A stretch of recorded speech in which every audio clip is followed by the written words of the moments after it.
Élu que tu sois dans le silence d'une pièce close ou perdu dans le vacarme du monde, ce que tu ressens en ce moment n'est pas une coïncidence. C'est une convergence. Ton réveil à cette heure si particulière, entre 3 et 5 heures du matin, ce moment que le ciel appelle l'heure de Dieu, n'était pas un simple trouble du sommeil. C'était un appel. Ton corps l'a senti avant ton esprit. Ce bourdonnement insistant dans tes oreilles n'est pas un acouphène.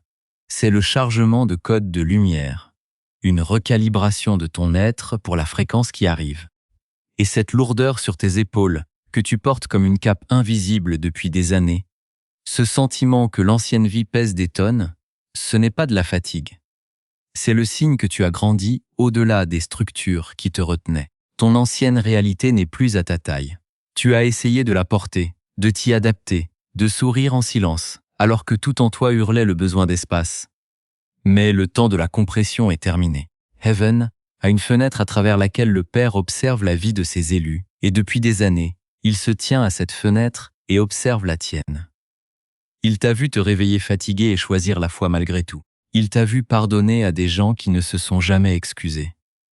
Il t'a vu pleurer dans des voitures au feu rouge, prier dans des salles de bain, la porte fermée, sourire pendant les fêtes, alors que quelque chose en toi souffrait. Il a tout observé en silence. Et dans ce silence, il a pleuré de nombreuses larmes différentes. Des larmes de compassion lorsque tu te méprenais sur toi-même. Des larmes de patience lorsque tu empruntais le chemin le plus long pour apprendre une leçon. Des larmes d'attente lorsqu'il pouvait voir ce qui s'en venait et que tu ne le pouvais pas. Mais ce soir, pour la première fois depuis des années, il pleure une larme différente parce que quelque chose vient de se passer dans ton esprit. Tu as enfin compris.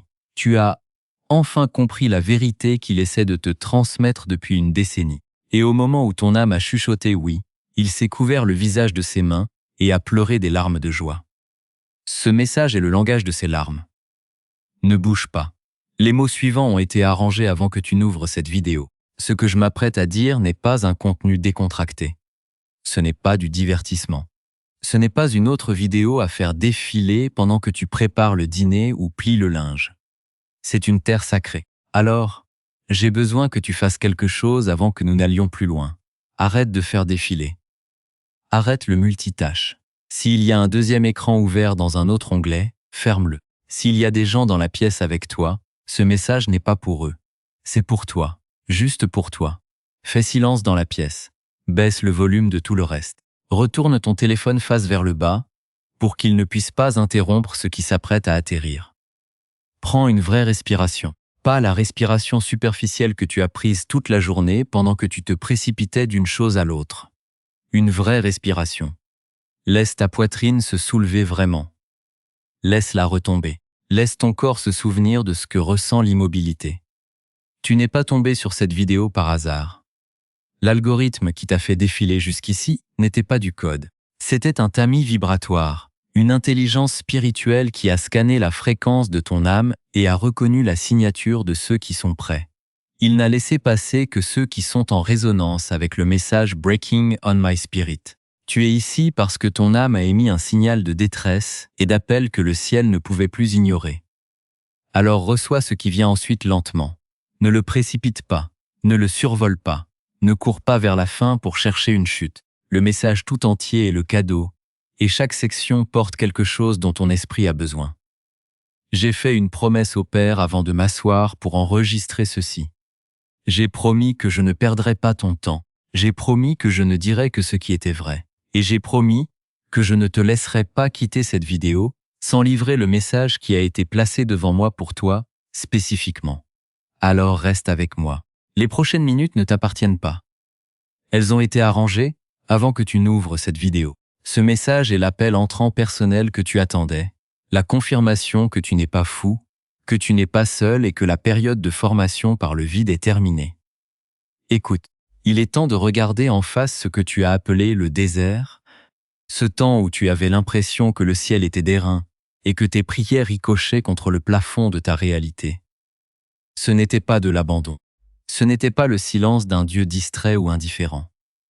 Ce que tu as vécu, ce que tu as traversé dans les vallées de l'ombre, était une intervention chirurgicale métaphysique, d'une précision effrayante. Chaque trahison, chaque rupture brutale, Chaque effondrement financier n'était pas une punition, mais une excision nécessaire. Ton âme possédait des attachements, des cordes invisibles, qui te reliaient à des versions de toi-même, qui auraient fini par te détruire sous le poids de la lumière que tu étais appelé à porter. Le père a dû passer le scalpel. Il a dû sectionner les liens avec ce qui te paraissait essentiel, alors que ce n'était que des encres lestées de plomb. Quand tu pleurais seul dans ta voiture, quand tu te sentais trahi par ceux que tu considérais comme tes alliés, tu ne voyais pas la main qui dégageait le chemin devant toi. Tu étais en train d'être dépouillé de tout ce qui aurait empêché ton ascension. Car tu ne peux pas entrer dans la 5e dimension en portant les bagages de la 3e. C'était une chirurgie de l'univers pour libérer ton essence de tout ce qui alourdissait ton vol. Tu n'as pas perdu des années, tu as été mis en quarantaine pour être purifié, car ta signature vibratoire devait être nettoyée de toute empreinte matricielle, pour que tu puisses enfin capter le signal qui se déploie maintenant. Il faut que tu comprennes le rôle de ceux que nous nommons les observateurs. Durant toutes ces années, tu as été entouré de personnes qui, tout en feignant l'amitié ou la bienveillance, se tenaient dans les ombres de ta vie comme des spectateurs, attendant le spectacle de ta chute. Ils n'étaient pas là pour t'élever, ils étaient là pour témoigner de ta fin. Ils scrutaient tes failles, attendaient que tes genoux plient, espérant secrètement que ton ambition, ta lumière et ta foi s'éteindraient dans l'amertume. Chaque fois que tu as vacillé, ils étaient là, observant, nourrissant leur propre ego de la vue de tes difficultés. Mais leur départ, ce silence soudain qui a suivi leur retrait, n'était pas une perte pour toi. C'était ton salut. Le Père a orchestré leur éloignement au moment précis, où leur présence devenait un poison pour ton esprit en gestation. Ils ont cru te laisser tomber, mais en réalité, ils ont été écartés du champ de ton destin pour que tu puisses enfin respirer sans le poids de leur jugement malveillant. Leur absence est le signe que la cage est ouverte. Ils ne pouvaient plus supporter la fréquence que tu commençais à émettre. Une fréquence qui les exposait et les mettait mal à l'aise. Ils ne t'ont pas quitté parce que tu n'étais plus assez bien. Ils t'ont quitté parce que tu es devenu trop lumineux pour leur obscurité. Et dans ce vide qu'ils ont laissé, ton véritable environnement commence à se dessiner.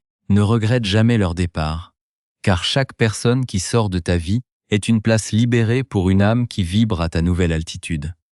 Ne te laisse pas tromper par le mensonge qui te dit que tu es en retard. Cette pensée est le poison injecté par ceux qui veulent que tu compares ton parcours à celui des autres. Tu n'es pas en retard, tu as été maintenu dans un endurcissement dans le vide, une phase d'incubation sacrée où ta lumière a été protégée des parasites de la matrice. La matrice est une structure qui se nourrit de l'énergie des élus. Elle cherche constamment à aspirer ta vitalité par le doute, la peur et la distraction. En te maintenant dans ce désert, loin des lumières éblouissantes et des pièges de la reconnaissance sociale, le Père t'a caché. Il t'a placé dans un sarcophage de silence pour que ta puissance ne soit pas siphonnée. Avant d'être mature, c'était une période de densification. Ton esprit a été fortifié par la résistance. Tes nerfs ont été recablés pour supporter l'intensité de la vérité que tu reçois aujourd'hui. Si tu étais sorti plus tôt, tu aurais été dévoré. Ton identité, ton âme, ton essence, tout cela a été forgé dans le silence pour que tu sois indestructible face aux tempêtes qui arrivent. Le vide n'était pas une absence, c'était le cocon nécessaire à ta métamorphose. Maintenant que l'armure est prête, maintenant que ton esprit est devenu comme le diamant sous la pression des éons, la protection se lève. Tu es prêt, car tu as appris à survivre quand tout le reste s'effondrait. Ce qui signifie que tu es désormais capable de bâtir ce qui ne s'effondrera jamais. Reste immobile dans cette certitude, car le désert n'était pas le lieu de ta fin, c'était le lieu de ta fondation. Et cette fondation est désormais assez solide pour porter tout le destin qui t'est confié dans cette nouvelle ère de ton existence. Nous entrons maintenant dans le cœur battant de ton basculement. Tu as cru que la vie était une suite de combats, mais ce que tu vis ici, en écoutant ces mots, est une reprogrammation profonde de ton ADN. Ce n'est pas une simple leçon de vie, c'est une altération de la structure même de ta réalité. Ce que nous nommons ici un saut quantique n'est pas une figure de style. C'est un glissement irréversible de ta fréquence vers un état que certains appellent la 5e dimension. C'est un lieu où le temps n'est plus linéaire, où les causes ne précèdent pas toujours les effets dans le chaos que tu connaissais, mais où tout devient instantané, fluide, magnétique. La condition du kairos, ce moment divin où le destin s'aligne, ne dépend plus de tes efforts acharnés. Tu as assez forcé. Tu as assez tenté de soulever des montagnes avec tes mains nues, épuisant tes forces dans des batailles déjà perdues d'avance. La véritable mécanique du déplacement, celle qui propulse ton existence vers ce qui t'attend, repose uniquement sur l'adéquation de ta signature vibratoire avec la ressource. Tu ne cherches plus la ressource, tu deviens la ressource. Tes efforts passés n'étaient que la résistance de ton ego, une friction qui te maintenait au sol. Désormais, tu passes dans un état de réceptivité pure. Regarde autour de toi, ou plutôt regarde en toi. Les portes qui étaient verrouillées, celles derrière lesquelles tu as frappé pendant des années sans recevoir de réponse, sont en train d'être arrachées de leur gonds. Ce n'est pas toi qui les ouvres. C'est la pression de ta nouvelle fréquence qui les fait voler en éclats. L'univers ne peut plus contenir l'intensité de ce que tu es devenu. C'est comme une rivière qui, après une sécheresse millénaire, entre enfin dans un lit asséché. Le courant est impétueux, pur, et il nettoie tout sur son passage. Ce que tu prenais pour des obstacles n'étaient que les débris de ton ancienne vie, des structures karmiques qui s'effritent sous l'effet de cette lumière. L'effacement de ta dette karmique est en cours. Tu n'as plus à payer pour les erreurs du passé, car le solde de ton compte spirituel a été réglé par ton acceptation. Tu es Sapsu, non par un rituel, mais par l'alignement de ta conscience avec l'ordre supérieur. Cette mécanique n'a pas de logique humaine. Elle n'obéit pas aux lois de la cause et de l'effet que le monde t'a enseigné. Elle obéit à la loi de la résonance. Si tu vibres avec la paix devient ta réalité immédiate. Si tu vibres avec l'abondance, les canaux s'ouvrent, non par la force, mais par l'attraction magnétique. Tu ressens peut-être un vertige, une sensation étrange de flottement ou de décalage. C'est ton système nerveux qui s'adapte à la haute tension de la nouvelle fréquence. C'est normal. Tu n'es plus le même, et ton corps doit apprendre à loger l'immensité de ton nouvel esprit. Ne cherche pas à comprendre le comment. Ne cherche pas à analyser les rouages de cette transition. Le mental est l'architecte de la troisième dimension. Il ne peut pas concevoir les plans de ce que tu vis maintenant. Laisse-le reposer. Abandonne le contrôle. La mécanique du déplacement est un flux, une intelligence autonome qui sait exactement où tu dois être, avec qui, et à quel moment. Elle te porte. Elle t'aspire vers le haut. Chaque cellule de ton être est en train d'être réécrite. Les programmes de peur, de manque, de culpabilité sont effacés, remplacés par la fréquence de la certitude. Tu n'es plus un étranger dans ce monde. Tu es une anomalie divine, une lumière qui ne peut plus être éteinte par l'obscurité. Tu pénètres dans un territoire où tes désirs et la volonté du Père ne font plus qu'un. C'est la fin du dualisme. C'est le début de la manifestation spontanée. Respire profondément, car ce changement s'ancre en toi à chaque seconde, transformant ton passé en un simple souvenir lointain et ton présent en une porte ouverte sur l'éternité. La mécanique est en marche, rien ne peut l'arrêter. Et tu es aux premières loges de ta propre renaissance, sans effort, sans lutte, simplement en étant ce que tu as toujours été destiné à être dans le plan secret de ton existence. La transformation que tu traverses maintenant, ce déploiement de ta nouvelle essence, exige une condition absolue, une loi que tu ne peux transgresser sous peine de fuite énergétique. La loi du silence. Il est tentant, dans l'élan de cette révélation, de vouloir crier sur les toits ce que tu as découvert, de vouloir expliquer aux tiens, aux proches, aux compagnons de route, la nature du changement qui s'opère en toi. C'est ici le premier piège. Ce que tu portes en toi est une semence, et une semence, pour germer, a besoin de l'obscurité, de la protection de la terre et du silence. Si tu exposes cette graine à la lumière crue de l'opinion d'autrui, si tu cherches à la valider par les mots, tu la dessèches avant même qu'elle ne puisse prendre racine. Ceux qui appartiennent encore au vieux cycle, ceux qui n'ont pas encore vécu leur propre saut quantique, sont incapables de comprendre la langue que tu parles désormais. Pour eux, ton silence, ta nouvelle posture, ton retrait, ressembleront à de l'isolement ou à de la froideur. Ils ne peuvent pas saisir que ce que tu fais, ce n'est pas te fermer au monde, c'est protéger un temple intérieur dont ils n'ont pas encore la clé. Ne gaspille pas ton énergie à justifier ton état. La loi du silence n'est pas un refus de l'autre, c'est une exigence de préservation. Tu es en gestation, et cette gestation est sacrée. Si tu parles, tu dilues. Si tu expliques, tu réduis. Si tu justifies, tu te soumets. Ton pouvoir réside dans ce que tu gardes pour toi. dans ce sanctuaire que tu bâtis autour de ton esprit.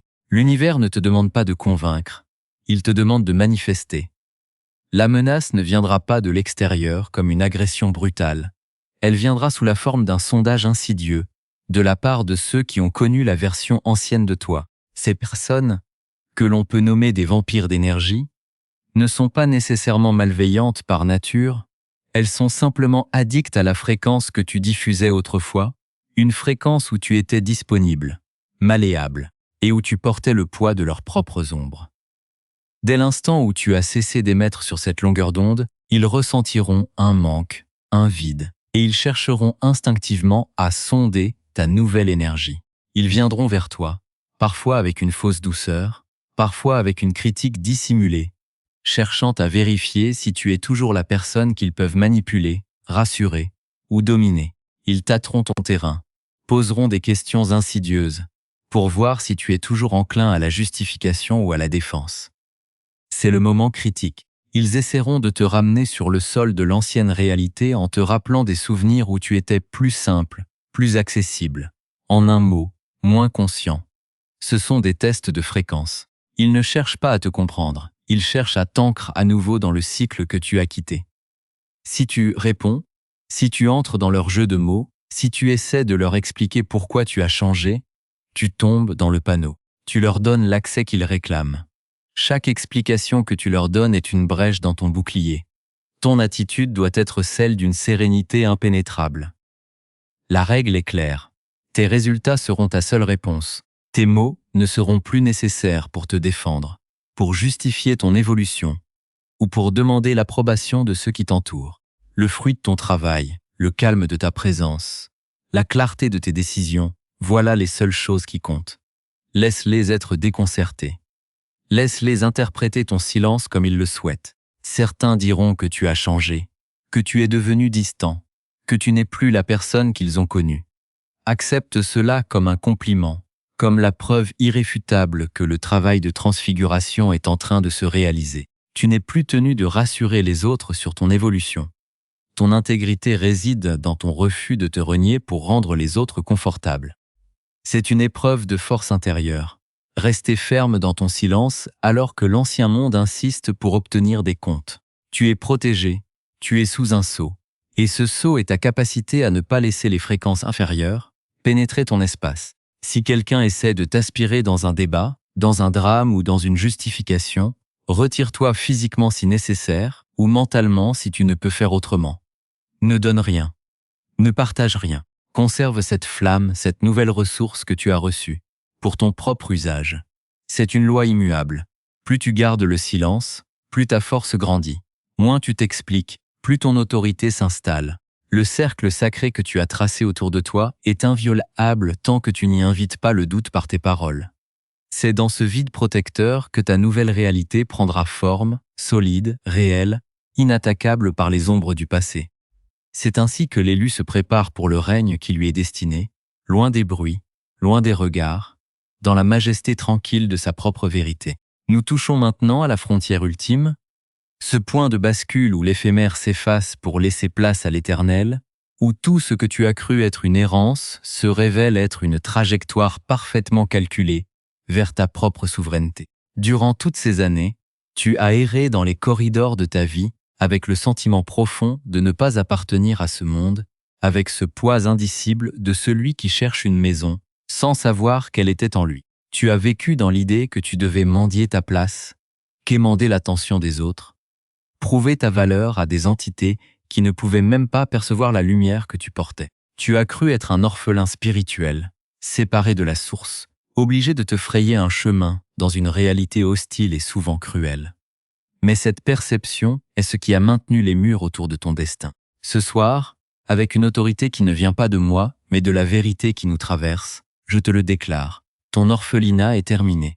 Tu n'es plus cet être solitaire qui doit batailler pour chaque miette de reconnaissance, pour chaque espace de vie, pour chaque opportunité. Tu as été reconnu, scanné, validé par le regard qui ne se détourne jamais. Tu es désormais sous protection. Une protection qui dépasse les lois de ce monde. Une immunité spirituelle qui t'entoure comme une armure de feu, rendant caduques les attaques, les jalousies, et les tentatives de déstabilisation qui autrefois auraient pu t'abattre.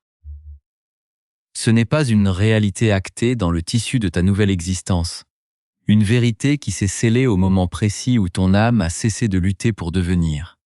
L'ancrage dans la matière est l'ultime étape de cette transition, car ce qui est reçu dans le domaine spirituel doit être manifesté, fixé et proclamé dans le plan physique pour devenir une réalité tangible, indélébile. Le ciel a besoin de ta signature, de ton consentement conscient, de ton engagement formel à ne plus jamais revenir sur tes pas, à ne plus jamais te réduire à ce que tu étais avant cette rencontre. Je t'invite à laisser un commentaire, non pas comme une simple réaction sur une plateforme, mais comme un sceau posé sur la terre, une déclaration de présence, une manière de crier à l'univers « Je suis là, je suis prêt, je reçois, je confirme mon droit d'aînesse ».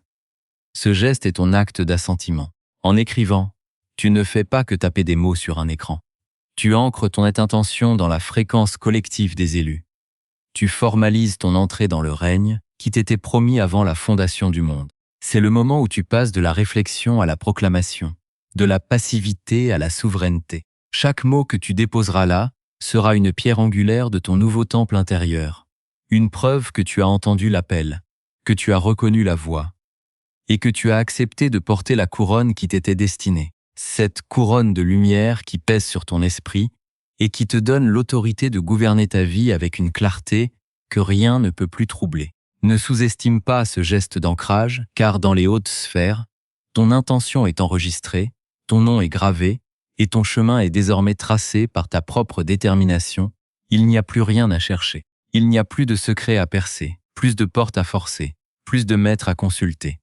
Tout ce que tu as espéré, tout ce que tu as cherché à l'extérieur de toi-même, a été rapatrié, centralisé et concentré en ton centre. Tu es devenu le réceptacle et la source. La distance entre toi et ce que tu désirais était une illusion, une simple erreur de calcul de ton esprit encore englué dans les réflexes de la survie. Aujourd'hui, cette illusion a été dissoute, et il ne reste que toi, dans ta splendeur nue, dans ta nudité sacrée, revêtue de la puissance du Très-Haut. Tu es le point de rencontre entre le ciel et la terre, le canal par lequel la volonté divine se déverse dans la densité du monde pour y apporter la transformation nécessaire. Tu es arrivé. Tu es le déploiement de ta propre destinée. Tu es le fruit de tes années de désert. Tu es la réponse à tes propres prières. Il ne reste plus qu'à marcher dans cette nouvelle conscience, à agir avec la certitude de celui qui sait qu'il est conduit, à parler avec l'autorité de celui qui a été mandaté. Tu es la manifestation vivante du projet dont tu as longtemps douté. Tout est là, en toi, autour de toi. Maintenant, respire cette vérité. Imprègne-toi de cette certitude, car elle est désormais ton essence, ta peau, ta respiration. Il n'y a plus de quête, plus d'errance, plus de doute. Tu ne cherches plus le chemin, tu es le chemin.